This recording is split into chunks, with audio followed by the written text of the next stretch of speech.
C'est une note choc, vous l'avez dit, de l'Observatoire de l'immigration et de la démographie intitulée L'impact de l'immigration sur le système éducatif, publiée par nos confrères de Marianne ce jeudi 27 novembre, qui démontre les conséquences délétères de l'immigration massive à l'école. Et vous êtes avec nous pour en parler, Joachim Le Floch-Imad, puisque c'est vous la plume de cette note. Mais avant cela, écoutons pour les auditeurs d'Europe 1 une sorte de panorama de ce qui est dit dans l'étude. Dès les premières lignes de l'étude, le constat est sans détour. L'immigration bouleverse le système éducatif. 40% des enfants de moins de 4 ans sont issus de l'immigration. Et plus d'un élève de CM1 sur 5 ne parle pas français à la maison. Selon l'Observatoire, l'immigration amplifie les difficultés de l'école. Elle contribue à tirer le niveau moyen vers le bas.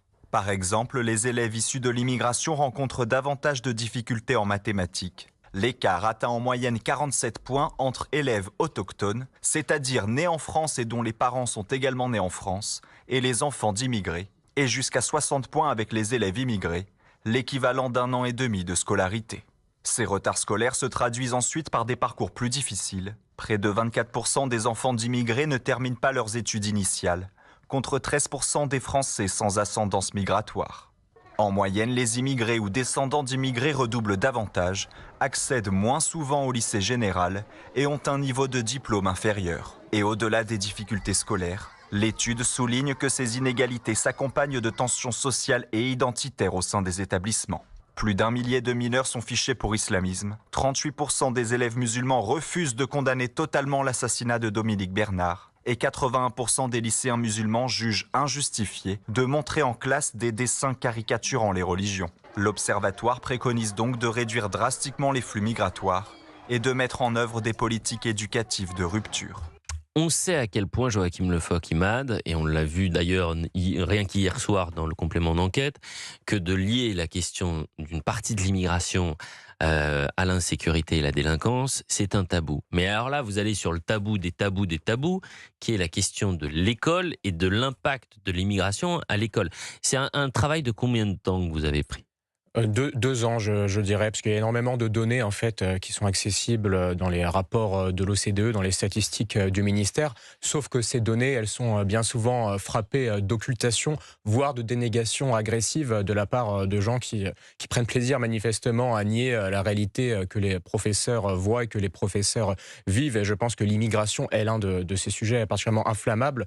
Qu'elle est, comme je l'ai dit dans la note, l'angle mort des débats éducatifs, l'éléphant dans la pièce, alors même qu'elle transforme l'éducation nationale en profondeur, tant au niveau quantitatif que qualitatif. Et moi, j'ai écrit cette note, évidemment pas pour stigmatiser les individus ou pour dire que les enfants issus de l'immigration étaient coupables de l'état d'effondrement de l'école française. Ce serait absurde de dire ça. En revanche, je considère qu'on ne peut pas demain apporter les bons remèdes si préalablement on ne pose pas les bons diagnostics et si on ne dit pas la vérité sur ce qui est en train de se jouer dans nos établissements Je scolaires. rappelle votre ouvrage, Main basse sur l'éducation nationale, enquête sur un suicide assisté. Vous parlez des plus gros problèmes de l'éducation nationale aujourd'hui, et parmi lesquels la question migratoire. Vous dites nier le réel. Le réel, c'est quoi, Joachim Le Floch-Imad ? Le réel, c'est que l'immigration n'est pas la première cause de l'effondrement de notre école, mais qu'elle en exacerbe toutes les difficultés préexistantes, à commencer par la chute du niveau scolaire moyen. J'en veux pour preuve le fait que les enfants issus de l'immigration ont 2,4 fois plus de chances de se retrouver dans les groupes en difficulté en mathématiques, avec un retard scolaire qui peut aller jusqu'à 1 an et demi en moyenne, et par exemple des élèves allophones, donc en augmentation, dont le nombre en augmentation de 153% depuis 2007, dont 1 sur 5 n'a jamais été scolarisé dans le pays d'origine.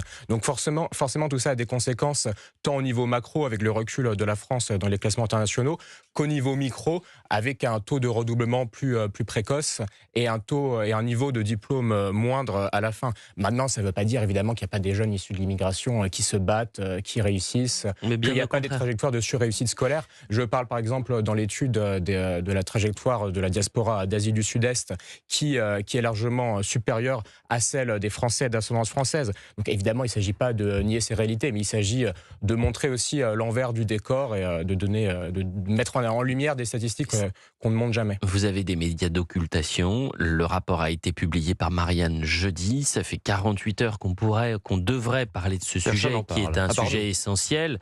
Christophe, je vous ai écouté religieusement, bien sûr, sur Europe 1 ce matin, et vous étiez l'un des seuls à en parler. Non mais vous dites quelque chose d'intéressant, vous dites il faut poser le problème pour ensuite trouver le remède. Moi je vois pas du tout quel remède on peut trouver. Je vais vous dire pourquoi. Parce que, voyez-vous, dans mon entourage, il y a des gens qui travaillent ou qui ont travaillé dans l'éducation nationale. Et notamment dans l'administratif des écoles et des collèges en Gironde. Et ce qu'ils me rapportent est absolument effrayant. Quand vous avez une vingtaine de nationalités dans une classe, parce que l'école française, elle est obligée d'accueillir tout le monde. Et que la plupart, effectivement, des jeunes qui arrivent ne parlent pas un mot de français, que les parents ne parlent pas non plus un mot de français, qu'il faut quand même remplir des documents administratifs, que les personnels sont obligés d'aller sur Google Trad pour essayer de comprendre les langues qui concernent ces gens-là. Pardon, mais ça fragilise forcément un ensemble. Et je ne vois pas comment on peut s'en sortir à partir du moment où on va continuer d'accueillir tout un tas de personnes étrangères qui sont incapables de s'exprimer en français, par exemple. Je suis d'accord avec le constat que vous faites. À dynamique démographique constante, évidemment, on ne peut pas s'en sortir. Maintenant, il n'y a pas de fatalité à l'emballement quantitatif des flux migratoires. On peut reprendre en main notre politique migratoire, on peut réduire drastiquement les flux.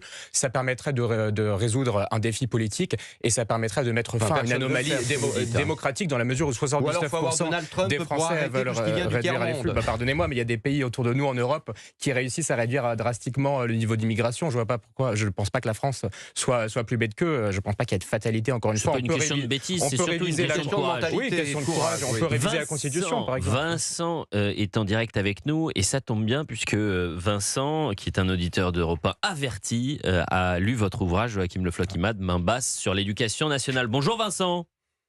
Oui, bonjour Elliot. Ravi de vous retrouver sur Europe 1. Et on embrasse Armel qu'on a eu juste avant, qui était avec nous. Et on embrasse tous les auditeurs qui souhaitent réagir. 01 80 20 39 21. Cher Vincent, on parle du tabou dans le tabou, c'est-à-dire vraiment ce rapport, cette note de l'Observatoire de l'immigration et de la démographie sur la question migratoire et l'école, l'impact de l'immigration sur le système éducatif. Alors, effectivement, donc je salue Monsieur Le Floch-Imad. Donc effectivement, j'ai acheté le livre et voilà, très très intéressant. Donc moi, je suis AESH, accompagnant d'élèves en situation de handicap. C'est-à-dire que je suis amené à accompagner des élèves qui sont handicapés physiquement, déficients ou qui ont aussi des problèmes sociaux. Et j'évolue dans différentes classes de la région de Chalon-sur-Saône. Et je m'aperçois de deux problèmes. C'est que la plupart, j'ai beaucoup d'enfants issus de quartiers défavorisés, de zones d'éducation prioritaire, qui parlent à peine le français, même en CM2, CM1, CM2. Et si vous voulez, ça tire la classe. Enfin, je sens que ça tire la classe vers le bas, quoi. Et je sens que vous faites très attention à ce que vous dites, bien évidemment, et que vous prenez d'immenses précautions pour traiter ce sujet, comme quoi. Même quand on veut avoir une parole libre, c'est pas de stigmatiser, c'est un témoignage et vous racontez ce que vous vivez au quotidien. Mais je sens que chaque mot que vous allez prononcer, vous les pesez. Donc si vous avez la parole, la voix qui tremble, cher Vincent, c'est qu'il y a un climat, c'est-à-dire qu'un climat où on ne peut pas parler de l'impact de les questions migratoires sur le système éducatif. Vous aviez une question pour Joachim ou pas ? Non, je voulais le saluer et lui dire que comme j'ai reconnu sa voix, je vais en profiter pour lui dire que j'avais été content. Je voulais simplement témoigner du fait qu'effectivement, si la voix qui tremble, je sais pas, mais c'est très. C'est une formule, Vincent. Vous avez compris. Ce que je veux dire, c'est que c'est des sujets c'est des sujets que vous ne pouvez pas traiter. Voilà. C'est des sujets. Je sais déjà bien qu'ils le disent. Mais bien sûr, Vincent. Merci. Mais on sent bien. Joachim, vraiment 30 secondes parce qu'on vous s'est pressé. Vous avez un déjeuner après. Ce que dit monsieur est essentiel puisque ça renvoie au fait que l'école n'est plus un sanctuaire mais une caisse de résonance des problèmes de la société, des violences, des difficultés socio-économiques, des problèmes d'intégration et j'ose le mot d'assimilation. Et le fait est qu'aujourd'hui on ne demande plus à l'école d'être simplement une école, c'est-à-dire de transmettre les savoirs.